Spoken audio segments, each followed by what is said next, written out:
to sue polluting countries to solve this problem. So before I move on to my argumentation, I'd like to first define a few key terms for the benefit of today's debate. We define allow as give the rights, victims of climate change, as people and for countries who are substantially damaged by environmental pollution, and sue polluting countries as press a case for responsible nations. But to clarify this, I'm going to provide you a policy on exactly how we want to address this problem. The primary objective is to establish the right to sue. We believe that nations that are harmed by irresponsible pollution should be able to voice their concerns and offer an opportunity to get just compensation. So we present you a two-step policy of how the ruling institution of these cases and of these charges is the ICJ, and that parties in trial will be countries, for example, Colombia versus Venezuela in the ICJ. But there are more things to remember in this debate. First is that same rules apply in terms of pollution trials in normal civil cases within nations. We say that they have to prove that there is a reasonable amount of evidence that the particular company did it, and will go to trial, and more evidence to convict them. And second, we talk about how damage will be compensatory for the victims' harms, and also punitive for damaging the global commons. Chinese companies, for example, Chinese companies pollute the Yellow Sea, nearby Korea, and nearby countries are harmed. But water flows are around the country, the world as well. So we say that punitive damages, a punitive compensation is necessary to deal with the second part of damaging the world. And thirdly, we talk about how class action can also exist in today's debate. Because, for example, if there are many countries, and the victims of many countries are harmed by this polluting nation, we can have class action to deal with that problem too. For example, Austria and Sweden are harmed by Germany. They form class actions in the ICJ to convict them. So team proposition to solve this problem brings you 3 substantive points on why the motion must stand. Number 1, the plight of pollution. Number 2, the solvency of suing. And number 3, setting power precedents. I, as the Prime Minister, will be dealing with the first 2, and our excellent Deputy Prime Minister, Ji-won, will be taking on third. So let's directly move on to the first argument, on the plight of pollution. We say that polluting countries irresponsibly and irreparably damages the earth to the sense that judicial actions are required. Yes, ma'am. Don't you think it's too late to have these victims when they have already been harmed by the effect of climate change? We say that, yeah, of course. We can't go to the back and try to make the things that have happened not happen. But what we say, by setting precedents and by having this economic disincentives, we're going to prevent further harm so that we can make a sound global society in terms of environmental pollution. We're not going to go use a time machine and go back, but we're saying we're not going to let that horrendous act happen again. And that's exactly what team proposition is going to do in today's debate. So again, moving on to our argumentation. I bring you 2 sub-arguments. First, the status quo, and second, irresponsibility. In the status quo, I'd like to talk about how environmental harms are imminent. The globe is at peril. We see many statistics. For example, in Madagascar, 80% of the species living in that country are extinct. That lived in that country is extinct. Tuvalu in the Pacific Ocean is losing its own land. People are moving to New Zealand or Australia and striving for nationality. A study of UC Davis proves that through environmental pollution and this pollution affecting water molecules within seas surrounding the United States of America, leading environmental catastrophes such as hurricanes and other environmental disasters. All in all, speaking to the fact that the environment is killing people and some kind of action is necessary. But the problem doesn't stop there, because there's a sense of irresponsibility perpetuating in these nations. We say that it's easy to make money for multinational companies in rich countries to go into countries with lax environmental regulations and pollute the country in order to gain profit. For example, we give you the example of Royal Dutch Shell in Nigeria. We talk about how Royal Dutch Shell polluted the Niger River, in which, speaking to the fact that Nigeria depends 90% of its economy in agriculture. We say that polluting that river irresponsibly for the Royal Dutch Shell is something that is horrendous in today's debate and something that we want to prevent. So unless countries are endowed with a sense of environmental stewardship, we say that people will keep on continue to pollute And we say that's something that we want to stop. So what we're saying in this argument is that there's a dire situation that we have to address, and we're going to address it through judicial action. Moving on, which moves on to our second argument about solvency of suing. I'd like to talk about exactly how our policy will solve the aforementioned problems in my first argument. We talk about two subpoints. Number one, economic incentives or economic disincentives, and second, political stigmatization. First, in economic incentives, we see that countries that are convicted or sentenced with a sentence in this case has to pay a certain number of compensation, economic compensation to these countries and to these victims. We say that's extra money out of the national budget, which by nature of human beings don't like. We say, for example, in many laws studies, when harsher punishment in terms of more compensation is sentenced, we see a certain deterrence in that situation. Harsher punishments lead to less crime. That's the exact logic that we want to use in today's debate. Second, I want to talk about political stigmatization, and this is not as direct as the first argument. Look, I'd like to talk about when the United States politically pressures other countries to stop to invest in green technology and to start protecting the earth. Countries actually do so because of the political capital of the United States. And under all these grounds, Madam Speaker, I'm very proud to propose.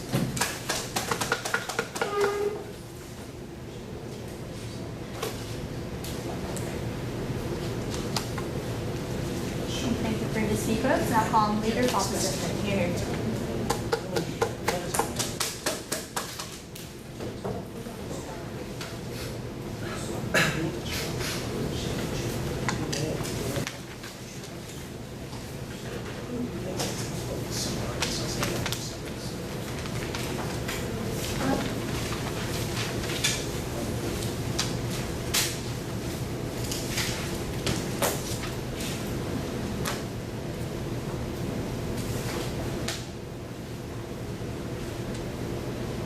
We see that the problem should be solved at the root. So it's better to protect a problem from happening rather than just waiting for the problem to happen and solving the harm at the end of the day.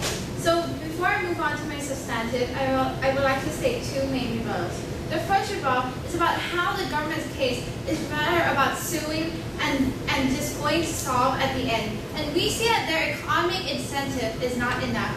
Because we see that these polluting countries, they rather have big economies. And when we see that if they get sued, it's still they're not going to care. We see that that is a pure assumption that they're just going to solve and protect and stop the problem of climate change from happening. And we also see that it's already too late because what they're doing is rather than suing and just solving the problem, they're not helping these refugees at all. And we see that on our case, which I will later explain in our counterproposal, we are protecting these refugees and also solving the problem of climate change at the root while they're not. And moving on to my second rebuttal, on how to talk about political stigma and green technology. I would like to ask you to clarify on that point because we said there is no clarification on your first speaker. So moving on to my counterproposal.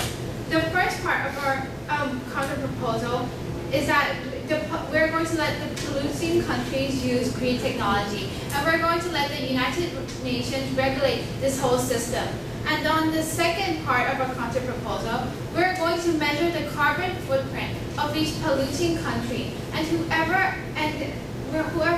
emits the most has to give aid. And when we're talking about aid, we have to let these polluting countries give aid to countries that are prone to climate change, who are not ready to solve the problem by themselves, which is developing countries where their economies are very weak and they don't have a strong government. And moving on to the third part of my counterproposal, we're going to have polluting countries accept refugees of climate change. Refugees meaning the victims of climate change who cannot live in their own country anymore. And we said we have to let these polluting countries accept these refugees because we said they have the moral obligation because they have made these victims of climate change become refugees and cannot live in their countries anymore. So moving on to my split. I'm going to talk about how protecting is better than solving the problem at the end, while my second speaker is going to talk about the long-term effects of suing. So, moving on to the first level of substantiation, the role of the UN. We see at the United Nations.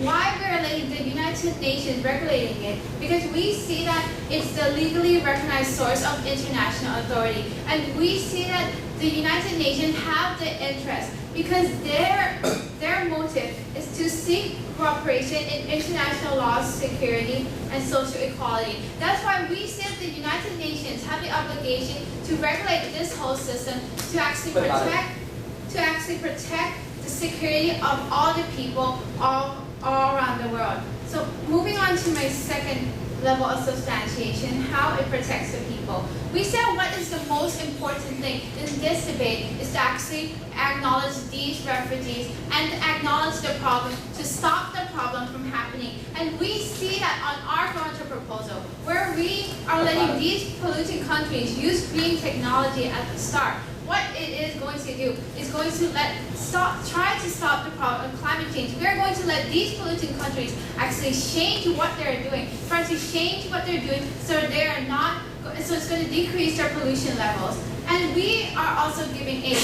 And what we mean by aid is to give these food or supplies so then these refugees can live in their own country and they can be helped, yes. How is that different from our policy when you provide compensatory measures in terms of helping those refugees? Well, yes, it is different. Why? Because we're saying that you're only giving these money. Oh, sure, we see that it's not going to help. It's not going to help in the long-term effects because we don't see an economic incentive. Sure, you may be helping the people at the end, but we're still giving aid. But we are letting these polluting countries change their motives, change their incentive, so they can have an incentive to protect the people of these victims to actually solve the problem at the root, solve the climate change problem at the root rather than solving the harm effects at the end. So let me explain my second level of substantiation, how it protects the people.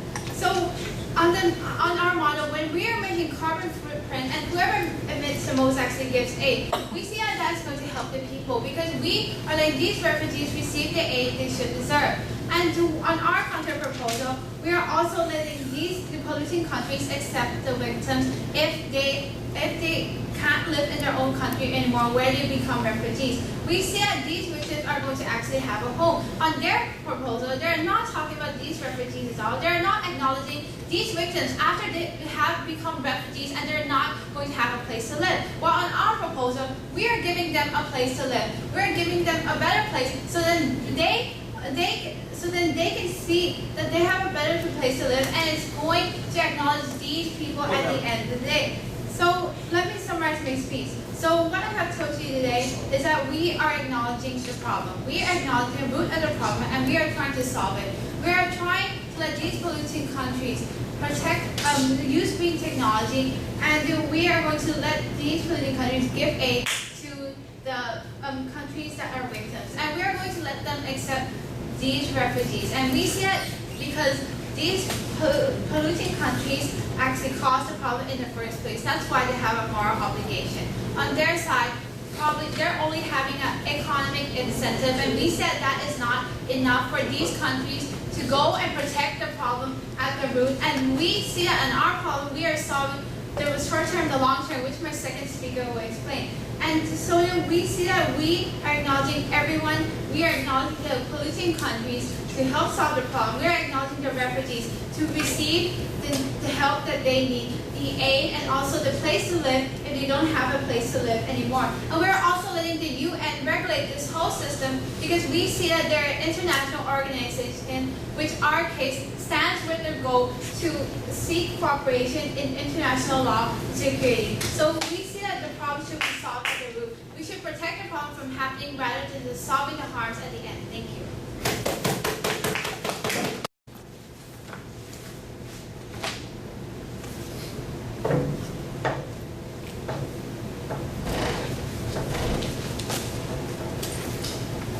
Leader of the opposition, Solvency, Prime Minister.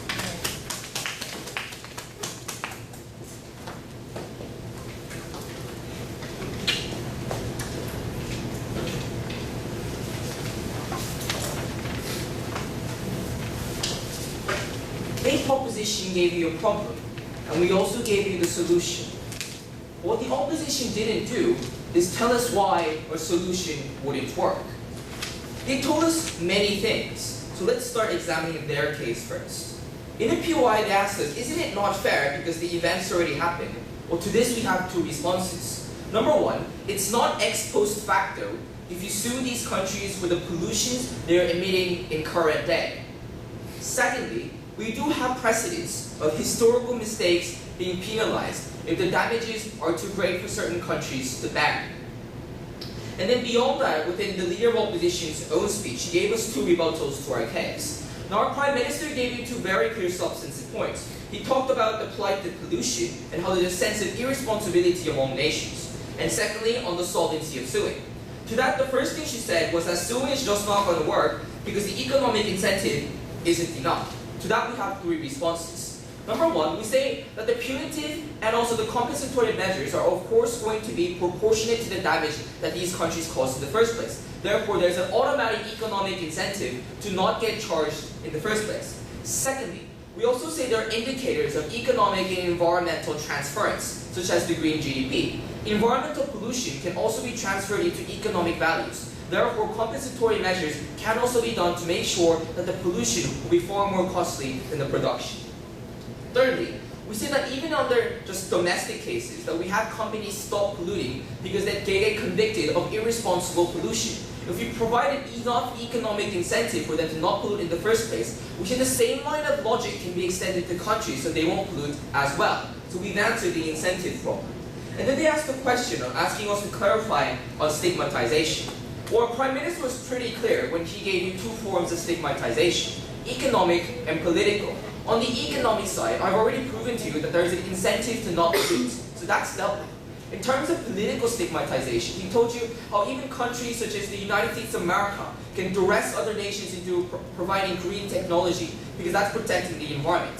The fact of the matter is, Madam Speaker, the world is a global commons, and the environment is of great interest to every nation. So, if one particular nation ends up polluting the environment and gets convicted in the ICJ, the other nations found legitimacy in stigmatizing that nation politically. We also see a counterexample against the United States of America, how they signed out of the Kyoto Protocol, have been pressured into environmental policies. We now see President Barack Obama investing in the Environmental Program Agency far more than he did in terms of President Bush. And now we come to their own substantive case, in terms of their counterproposal first, on three steps: green technology, carbon footprint, and refugees.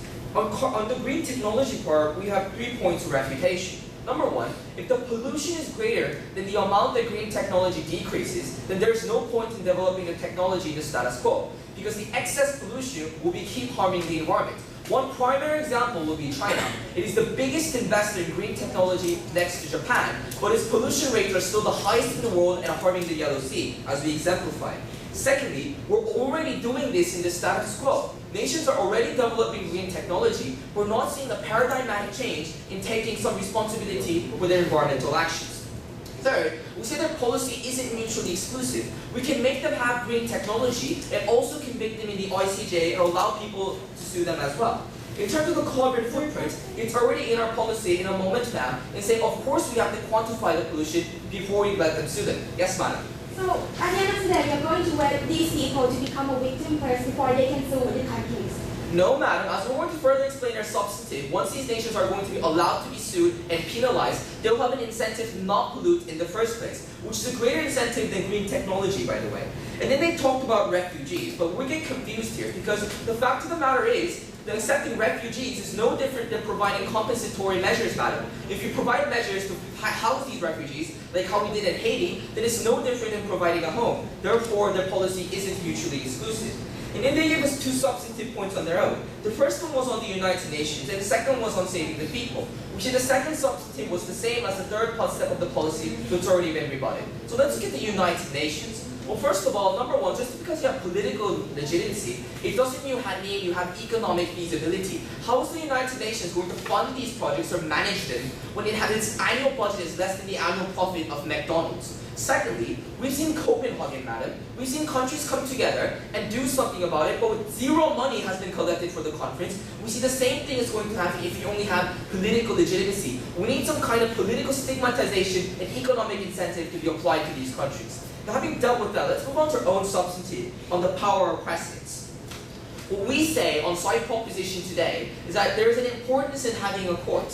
Our Prime Minister established for you the political stigmatization. If we establish precedents that certain nations, if they conducted irresponsible behaviors of polluting the earth, then they will be more prone to not do it. If we establish precedents that certain nations have been convicted in the past, it sends out a message that this type of irresponsibility is not going to be accepted. We see precedents in other forms of cases in the International Criminal Court or the Court of Justice. We see, for example, genocide is being highly stigmatized in the African nations after we see cases such as Rwanda come to court and convicted. Well, then the logical question you can ask is, well, the motion calls for suing and not convicting. How is that going to be enough? Well, we clarified in our policy, to first sue, you must collect enough evidence, and to convict, you need to collect more evidence. But the fact of the matter is, even if just the charges are pressed against you and you're not convicted, that still compromises the credibility of that nation. It means there's enough evidence to say that nation has taken some part in terms of pollution, though it may not be totally responsible for that action. So therefore, establishing this kind of precedent is going to make sure there's a paradigmatic shift in terms of environmental stewardship, even in terms of developed nations and developing nations. So madam, what have I told you today? The fact of the matter is, once we sue these nations, they're going to be a measure of stigmatizing them. Team opposition today tells us that we're only having a reactionary measure, but that's not true. Once we give these nations the rights to sue, then that itself will be a political and economic incentive for other nations to not pollute in the first place. So if you stand for a just and cleaner world, you stand with today's proposition. Thanks very much.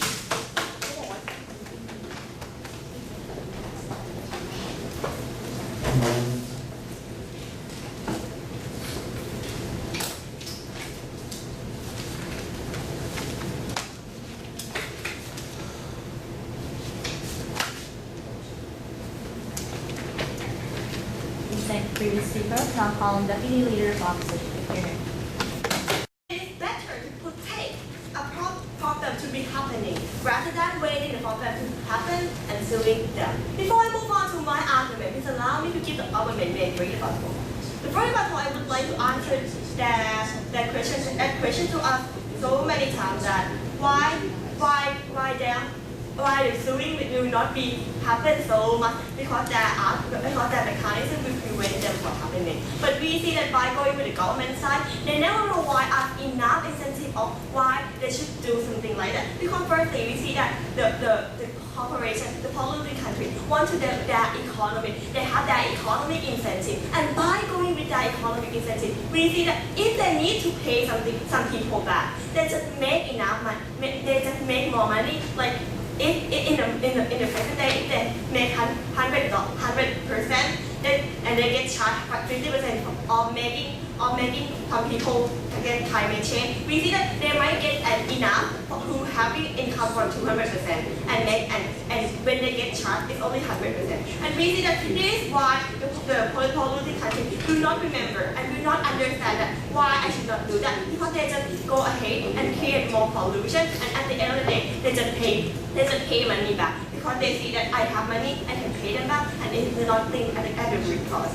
The second rebuttal against the idea of how you question us about the green technology that it is not working. But we see that by going with the government side about the political stigma, they also agree with us that the green technology is working. And even if they say that the green technology is not working, we see that, and even if they say that green technology is working, we see that our model works better because we provide them at the first place. We provide them to use the green technology. So at the end of the day, every country will pollute less climate change, less carbon dioxide. And we also, I would like to defend our case about how our three models still stand. Because we believe that first of all, the green technology can change people's mind. Second of all, Second of all, when we provide them enough incentive, when we provide them aid to the developing, we say that we rewarded something for the victim. So we just not stand here, sit down, and see the climate change happen and let the victim sue us back. The third part of argument also provide you in a long-term effect that if the climate change happens so greater and they're coming to be a refugee, we see that we will accept the refugee to our country. So we see that our mechanism help the people in both short run and long run, and we see that it is more feasible and it is more. Under your model, the refugees have to live in a foreign country. Under our model, we build them homes in their country. Which one is better? First of all, if the climate change happen, what will happen is that their homeland never stand there. In the case of Maldives, in the Maldives already seen, how can you build a home there and make them live in that home? We see that by going with our side, we provide them a place to go and live in our country because we believe that it is better for the developed country to do this action, for the one that pollute the country, to help and accept the refugee. And we believe that by going with the government side, it is nothing, and you are going to make the refugee to live under the water, to live under the mudslide that comes because of climate change. And we see that this is the action that's wrong, and the government should not do that to the people, and the polluting country should not do the action to the victims of their own cause.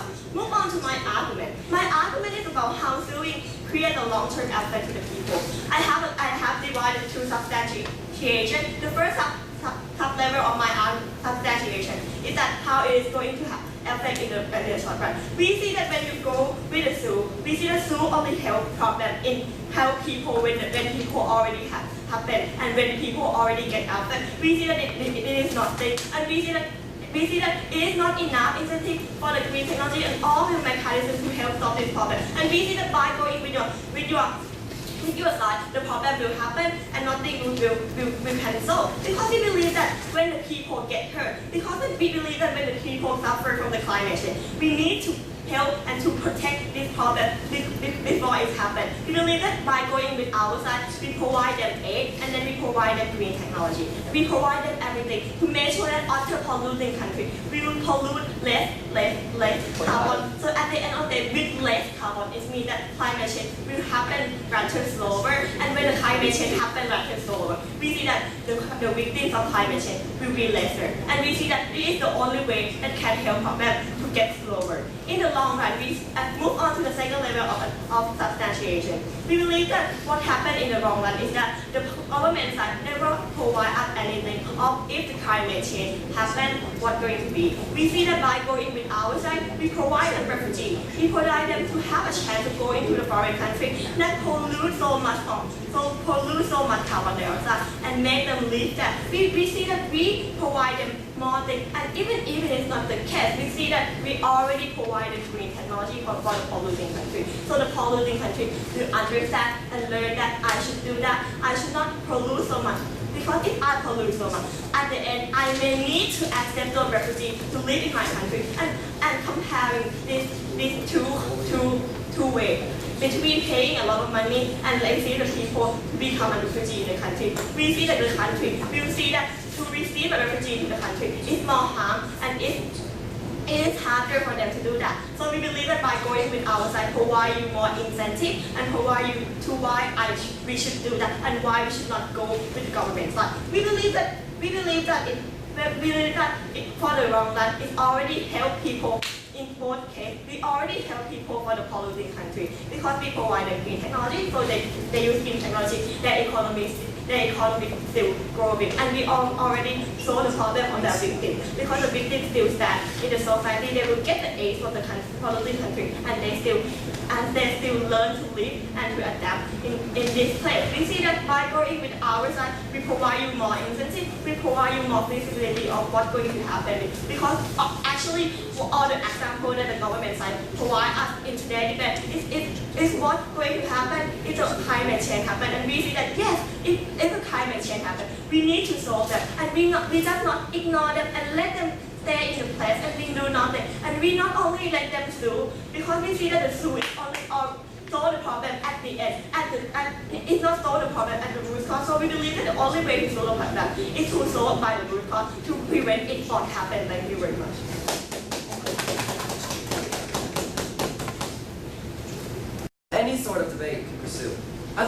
one critical question to the opposition bench today. Should we wait while doing nothing for today? Because that is exactly what their case has been built upon.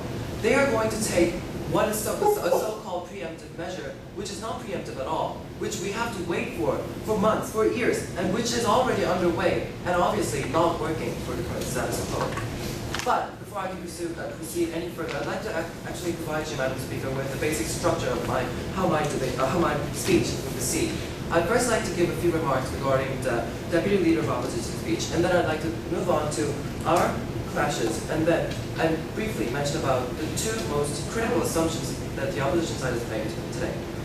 Now, moving on to the rebuttals and refutations regarding the Deputy Leader of Opposition speech. We have basically two things to say regarding the long-term effects of suing argument that they have given. First is that the companies would naturally be incentivized to develop and invest in green technology on the long term. This is exactly what we're trying to proceed. We're trying to pursue in our case model.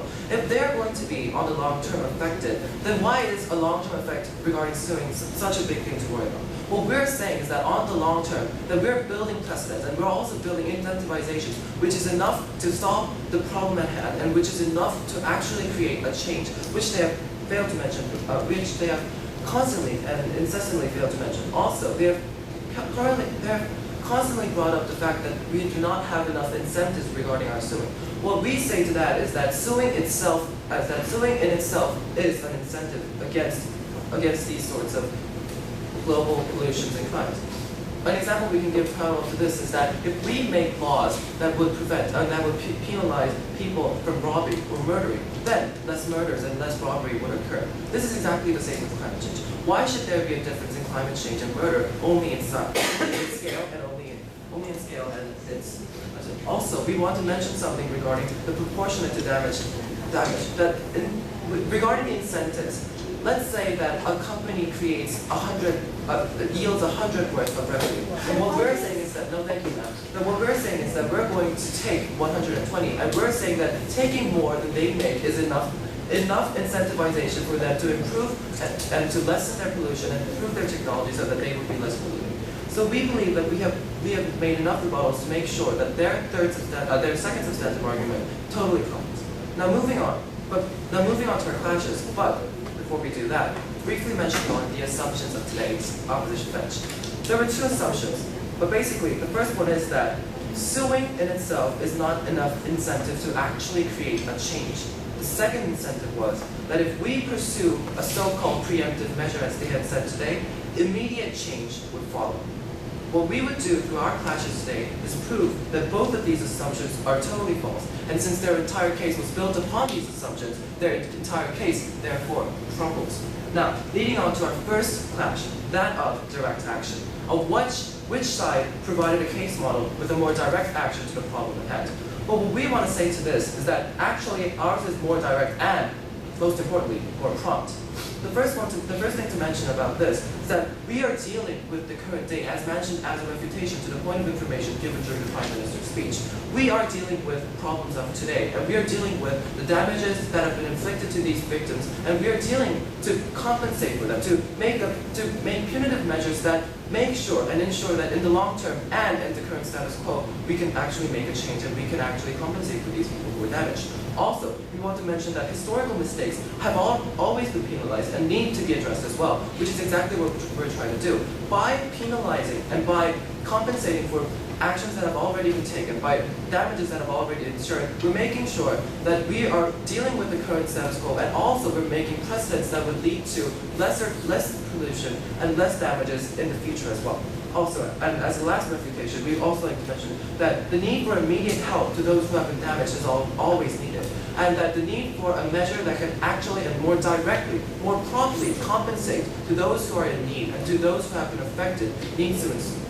The second clash was of preemptive measure, of which side provided a measure that can actually solve with the so-called root of the problem, which seemed to be a sort of a team line for the opposition bench today, since root constantly came up on their side. But what we want to say about the root of the problem and their case model, their counter policy, is that basically it is not mutually exclusive. That there is in no way that we cannot pursue their case model while pursuing ours. Now actually, regarding the Copenhagen, Montreal, and Kyoto protocols, we can see that efforts to actually pursue carbon taxing and other methods of preemptive measures towards global climate change and towards these global pollutions have already been taken and have already always been in way, but unfortunately have been able to fail in forming a consensus which would be enough to actually make an action to solve and to actually respond to this. And yes. Well, we still see that your side has not acknowledged the victims of climate change who will later become refugees who will not have a home because of climate change. Well, it seems strange since the only example you have given regarding these refugees was those who are going to lose their land because their islands were sinking and stuff. We're not just dealing with sea level today, ladies and gentlemen, and Madam Speaker. What we want to say is that there are other cases where we actually have to build homes and we actually have to penalize those who have been the ones responsible for the damages. Let's regard Brazil and Venezuela, those nations who have villages and who have people living near rivers. And also, there are also other examples of sub-Saharan nations and other nations who have been affected in different ways regarding climate change. In these cases, we cannot just apply the model of Tuvalu and their nation losing soil. We cannot just apply sea level as the sole measure and sole standard for climate change and victims losing their homes and their refugees. So we believe that we have successfully replied to their proposal. Now, preemptive measures. Honestly, in the Deputy Prime Minister's speech, we have given a total of 6 rebuttals regarding this. And 3 were regarding how green technology was not sufficient an answer, and how green technology was that we're already taking measures to do that. It wasn't mutually exclusive, and pollution would outweigh the green technology and its countermeasures, so it would not work this way. And none of these have been responded to, so we believe we take these arguments up. Also, regarding the United Nations as a part of the policy, they have not reported to this as well, so we take this as well. And finally, as a third pledge, long-term benefits. As we said in the introduction, suing in itself is an incentive. And also, companies would be incentivized to develop green technology. Therefore, in the long term, our case is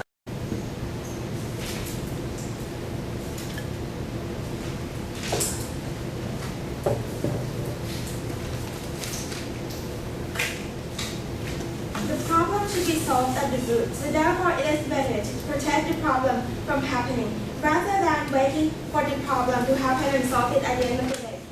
Ladies and gentlemen, today I have 3 issues to present to you. The first one on the model is on our model, that we are going to provide the green tech to these countries, and the UN will regulate the process. We see that on our LO, she just comes up and said that the UN has incentive and interest to run our case. Because why? First of all, UN has to protect the security and also the social equality of all the people. So we see that first they have the interest because they need to protect the security of these victims of the climate change. So therefore we see that they have the incentive on protecting the security. And on the second part, the UN has this interest because they are the one who they have the job to protect the social equality. We see that if these victims are affected by climate change,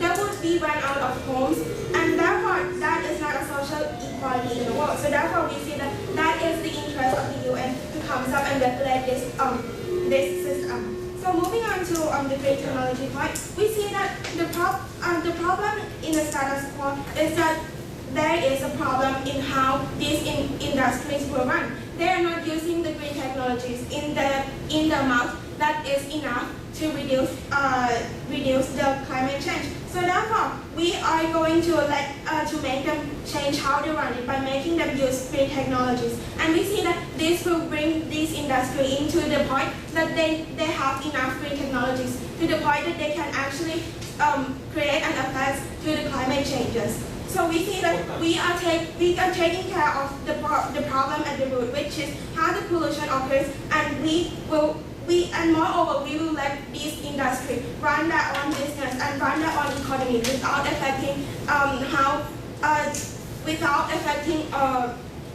how they're going to run their economy. And we are under here, we find one contradiction in their cases. we see that they comes up and saying that well, the model is going to naturally proceeding to the green technologies at the end of the day. But we see that they have come up and said that green technology is bad. So we question them whether or not they are naturally proceeding to the green technologies. Because if green technologies is bad, then why they want to let these companies naturally proceeding to green technologies. And moving on to the point of economic incentive. We see that they are going to only charge the polluting countries, and these polluting countries will be afraid of fines. So therefore, they will not polluting countries polluting the world at the end of the day. But we see that that does not guarantee that these countries and these companies would just follow. Because, for example, okay, let's say that they are going to charge these countries and companies up to 50%. But we see that if these countries and companies get $100, then they will have to pay $50 and be left with $50. But what if these companies want more money at the end of the day? What if the fact that they are left with only $50 affect them? We see that they will just run their businesses more intensify. They will just intensify their model, and therefore, at the end of the day, instead of producing only $100, they will intensify their industry, and they will produce $200 and create even more harms to the environment at the end of the day in order to get more money. So we see that their model have a flaw, which is on the economic incentive, because we see that at the end of the day they are the ones who say that they want money. So we see that if they really want money that much, they will just intensify that industry in order to get over the super problem. And at the end of the day, without their economic incentive, we see that there is no incentive that will drive their model further. So moving on to the second point on we are going to give aid. We see that the difference in giving aids and suing them is that first they are going to give people money just after they become the victim. But we see that what if their homeland is totally destroyed? For example, in Maldives, are they going to build their new island for them to live on with their money? We see that that is not just feasible. But on our side, we are going to give aids to the country prone to effects of the climate change before they are actually affected. And we see that, and we are going to give them, especially the countries that are not ready to deal with the problem yet, because we see that this will prevent these countries from getting the effects from the climate change. And even if these countries has already been accepted, has already been affected by the climate change, we are going to accept to make these polluting countries affecting the refugees. And moving before I moving on, right? Okay, no, Peter. So therefore, we see that if these countries has already been affected by the climate change, we are going to let these polluting countries affect the refugees. We see that the government has so far hasn't rebutted on the fact that there are people who will be affected by the climate change if the model is not work. We see that there are people who will be driven out of their homeland, and we see that the money that are going to provide these people does not actually really help these people. So we see that by accepting the refugees, we are solving the problem. Also, we are also solving the problem has already been occurred. So therefore, we see that at the end of the day, we are solving the problem at the root caused by the green technology. We are solving the problem that has already been occurred by the fact that we are going to accept these refugees, and we are going to preventing this problem from occurring by giving them aids to the countries, and also giving them incentive and also change how this industry is being run by giving them green technologies. So therefore, at the end of the day, we believe that our model solves the problem a lot better, and we are solving it more sustainably. So at the end of the day, we see that the problem should be solved at the root, and therefore we see that suing does not work. Thank you very much.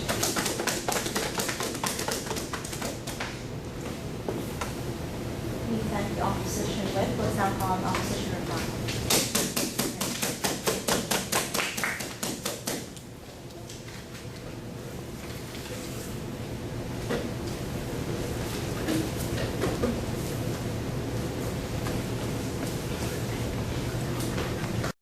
we are protecting the problem from happening.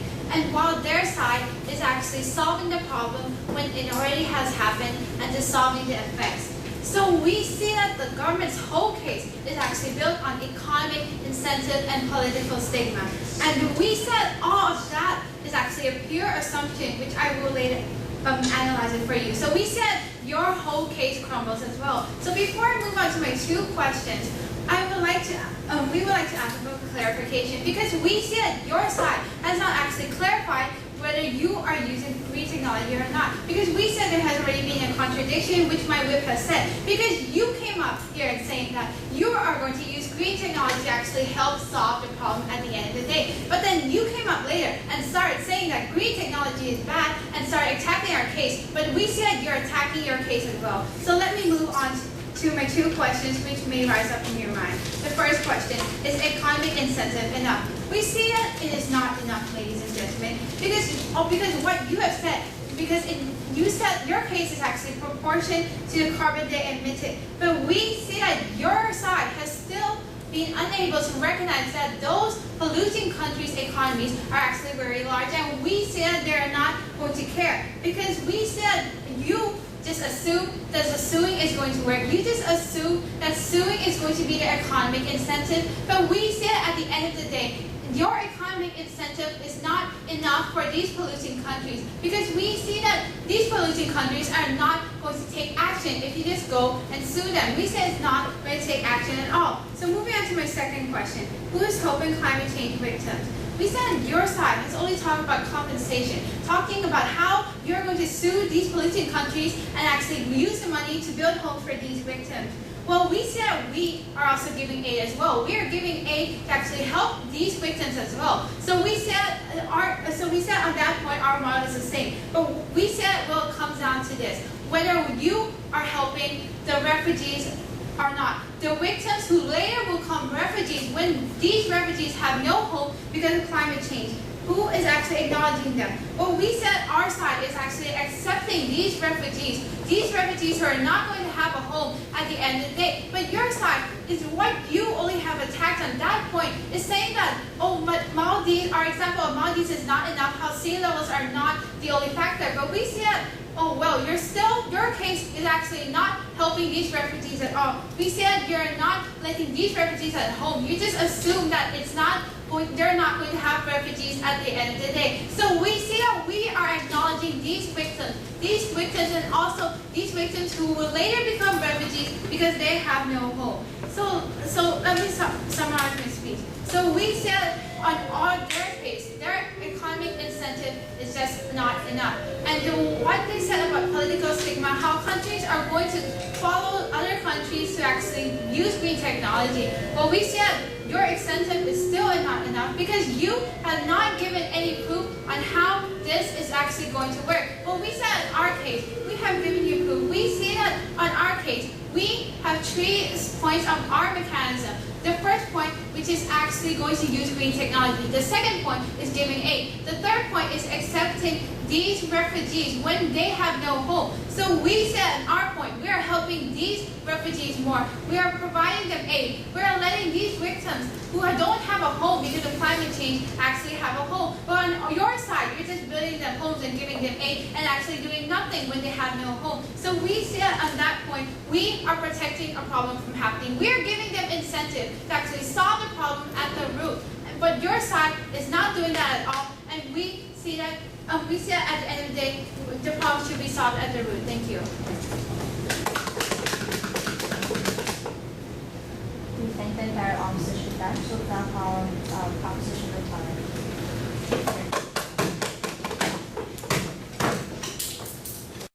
Irresponsibility was something that we wanted to tackle on side of opposition today. We told you how the behaviors of these nations are completely unacceptable and that must be legally stigmatized through our policy. But before we get through with it, let's ask ourselves 3 very critical questions. Should we protect the people? Will giving the right to sue protect them? And of course, then should we give them the right to sue these countries? Now the first question, whether we should protect the people. Opposition conceded that there exists an environmental power, but the solution differed on a short-term and a long-term basis. On the short term, we told you there are compensatory and also punitive measures. That the damages caused to that nation could be compensatory and compensate for the sea levels damaging their homes. So if people in the Maldives don't have their homes anymore, we can let them buy real estate in other countries with the money they provided. It's simply what you do with compensation. Secondly, we also said there was punitive damage, that you get punished for polluting the global economies. That's something that Team Opposition didn't come back to today, on how we're going to have a paradigmatic shift in punishing these nations. And also, in terms of long term, technology and machines can rust, and they can be worn out and replaced. But paradigms and laws stay, and that's what we wanted to enforce today, Madam Speaker. Well, we say that we want a paradigm that stigmatizes unrestrained human greed and completely consumes the environment. That wasn't the change we saw in opposition. And what we said, even if green technology were to be the solution for the environment, we said that companies will be naturally incentivized to invest in them. Because if they want to maintain the same level of production with little level of pollution, then they have to create more cleaner and efficient ways of production. Therefore, it's not a contradiction. What we said also, though, is that if you keep waiting for green technology in the status quo, it's no different for just waiting for China, which is irresponsibly polluting the status quo, and what we're having is a race to do. So we come to our second question on will giving the right to sue protect. And to this we had two issues, reactive and also preventative. The thing is, suing is reactive, but so is any other measure we take in the current status quo. Unrestrained human greed and irresponsibility brought us to this current situation, and anything we do isn't preventative and reactive. Therefore, the most preventative thing we can do is the policy suggested by proposition, changing the paradigm and stigmatizing irresponsibility so that companies will not do it again. Our government provided you with a very sharp analysis on having laws actually deter crime. Same way, if we have laws and also an ability to sue these companies in the first place, then we have a way of instilling fear within them, that the damages will be bigger. Now, opposition didn't rebut to our government's analysis that the compensatory measures and the punitive measures will be 120 if the production profits were 100. They kept arguing it's going to be 50, but that's simply not true under our policy. We showed you how in terms of political stigmatization, we see the United States investing more in green technology. We told you also in terms of economic stigmatization, it's only logical that this happens. So we come to the last question on should we give the right to sue? Well, today, Team Opposition suggested a different entity than the ICJ that already deals with country dispute. They suggested the United Nations. We also gave you that it has financial problems, that political legitimacy doesn't necessarily link to economic feasibility. We also showed you examples of other political conferences, such as Copenhagen, and their infeasibility in the status quo. So, madam, if you stand for a greener nation, greener world, and greener paradigm, you can only stand for proposition. Because what Team Opposition told you today is that technology is good, and that it is always good. But what we do in irresponsible, well, we know what we can see in the current environment, there's nothing more than it. And what we can show, now irresponsibly waiting for a panacea of green technology is going to cause this situation. And soon the irresponsibility is going to consume the environment that houses it. You stand with proposition. Thank you very much. Thank all speakers in the House. I'd like everyone to please cross, and I'll call you back in a couple of minutes.